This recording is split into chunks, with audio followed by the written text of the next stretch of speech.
Hi guys, இன்னைக்கு நம்ம செய்ய போகிறது சிக்கனில் வந்து ஒரு புது டிஷ் செய்ய போகிறோம். இதுக்காக ஒரு பொருள் என்ன எடுத்துருக்கேன்னா, ஃபஸ்ட்டு இப்போ நான் சிக்கன் எடுத்துருக்கேன். 1/2 கிலோ சிக்கன் இருக்குது. 2 தக்காளியை வெட்டி வச்சுருக்கேன். இஞ்சி பூண்டு கொஞ்சோண்டு இருக்குது. அப்புறம் மிளகா 2 வச்சுருக்கேன். கருவேப்பிலை கொஞ்சோண்டு வச்சுருக்கேன். இதெல்லாம் போட்டு நம்ம அரைச்சிட்டு நம்ம இதில் மிக்ஸ்அப் பண்ணிக்கலாம். வாங்க அரைக்கலாம். இப்போ பார்த்தீங்கன்னா நான் இதை வந்து அரைச்சிட்டேன். பாருங்கள், இந்த அளவு வர அளவுக்கு நீங்கள் அரைச்சா தான் இது நல்லாயிருக்கும். வாங்க இப்போ நம்ம மிக்ஸ் பண்ணலாம்.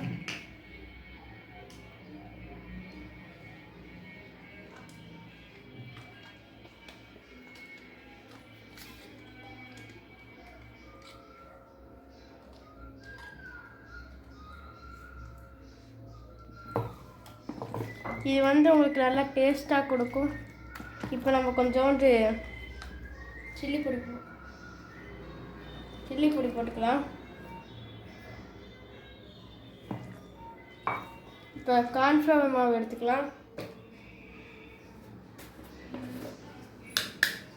கார்ன்ஃப்ளவர் மாவு நான் 2 ஸ்பூன் போடுறேன்.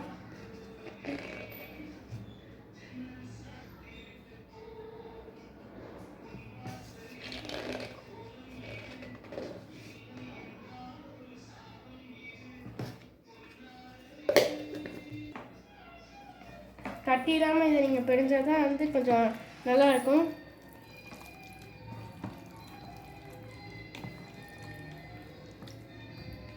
இப்போ மிளகா பொடி போடலாம். எங்கள் அம்மா வீட்லேயே அரைச்சிருக்காங்க. அதோட ரெசிபி வேணும்னா நீங்கள் வந்து ஃபஸ்ட்டு கமெண்ட்ஸில் பின் பண்ணி வச்சுருப்பேன். நீங்கள் வேணால் போய் பார்த்துக்கோங்க. நான் 2 ஸ்பூன் போடுறேன். 1 2.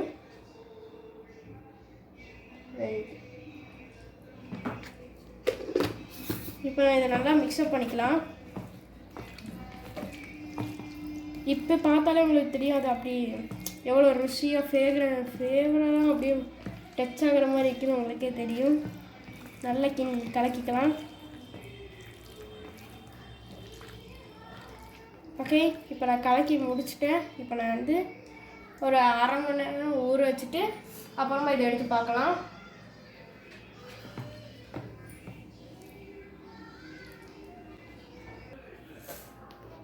இப்போ நீங்கள் ஊறுறதுக்கு முன்னாடி நீங்கள் ஒன்று செஞ்சுக்கோங்க. தயிர் கொஞ்சம் சேர்த்திங்கன்னா உங்களுக்கு இந்த சிக்கன் வந்து நாராக வராமல் கொஞ்சம் சாஃப்டாக வரும். அதனால் உங்களுக்கு சாப்பிடவும் ரொம்ப நல்லாயிருக்கும்.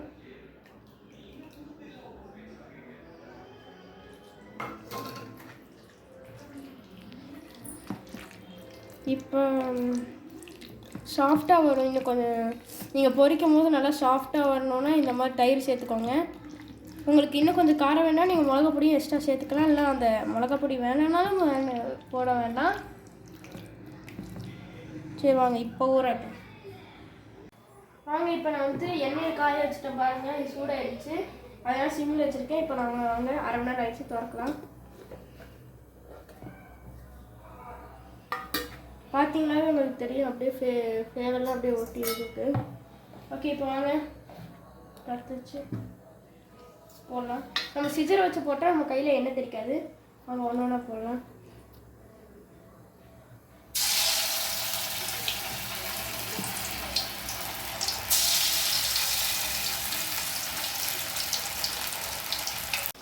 வாங்க இப்போ நம்ம திருப்பி போட்டு பார்க்கலாம்.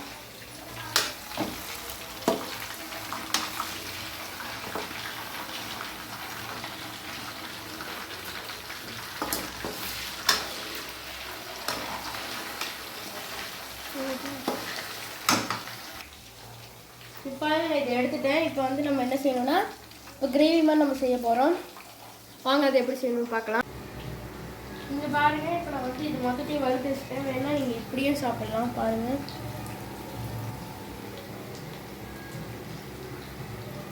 நல்லா சாஃப்டாக தான் இருக்குது. இல்லைன்னா நீங்கள் வந்து கிரேவியாக கூட செய்யலாம். அது எப்படி செய்யணும்னு வந்து பாருங்கள். ஃபஸ்ட்டு நீங்கள் எடுக்கணும்.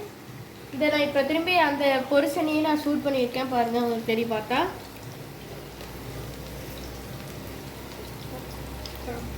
கிராம் இப்போ நான் உள்ளே போட்டுக்கிறேன்.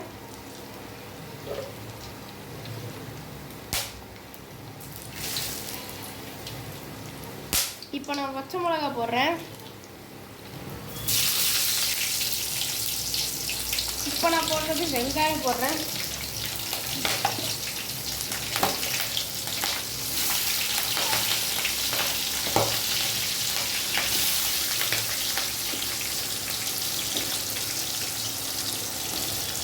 ரெண்டு பெரிய வெங்காயத்தை வெட்டி வச்சுக்கோங்க.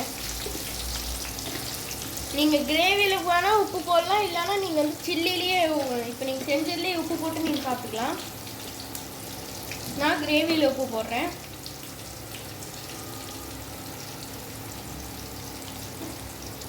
அப்போ நம்ம கிண்டி விடலாம். வதங்கல வரைக்கும் நம்ம வெயிட் பண்ணலாம்.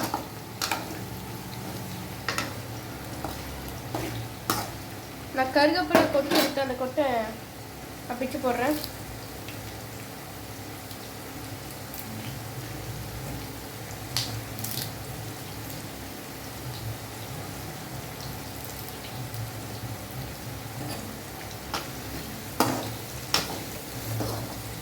நீங்கள் ஒரே சட்டி செய்கிறனால அம்மாவுக்கும் கழுவு டென்ஷன் ஆகாது. அப்புறம் வந்து ஒரே எண்ணெயிலையும் தான் செய்கிறீங்க. இப்போ நான் மிளகா பொடி போடுவேன். நான் வந்து கமெண்ட்ஸில் கொடுத்த இந்த ரெசிபி பண்ணியிருக்க மிளகா. உங்களுக்கு காரம் வேணும்னா 2 ஸ்பூன் போட்டுக்கலாம். காரம் வேணும்னா 1 ஸ்பூன் மட்டும் போட்டுக்கோங்க. நான் இப்போ 1 ஸ்பூன் போடுறேன். இப்போ நான் உப்பு கலக்கிறேன். இப்போ நான் கிண்டி விட்டு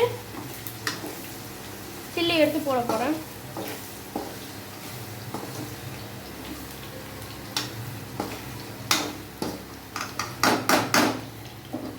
இப்போ நான் சில்லி எடுத்து போடுறேன்.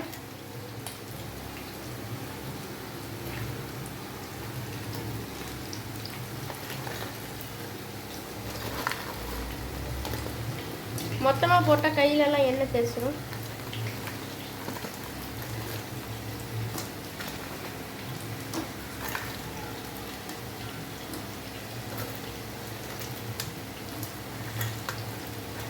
உங்களுக்கு தேவை நீங்கள் வந்து தக்காளி டொமேட்டோ சாஸையும் சோயா சாஸையும் கூட கலந்து போட்டுக்கலாம். எனக்கு அது வேண்டாம்னு சொல்லிட்டு நான் விட்டுட்டேன். இப்போ வந்து நான் கிண்டி விட போகிறேன். நல்லா கிண்டி விட்டுக்கோங்க. எல்லா சில்லிலையும் ஃப்ளேவர் படுற மாதிரி கிண்டி விடுங்க.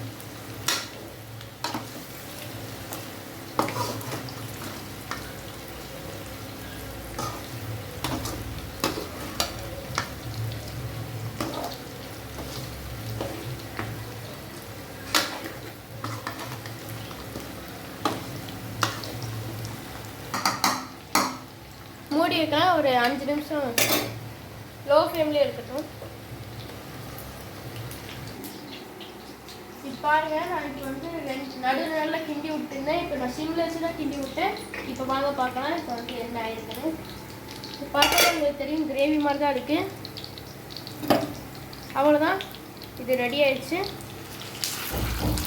இப்போ நம்ம தட்டில் போட்டு சாப்பிட்லாம்.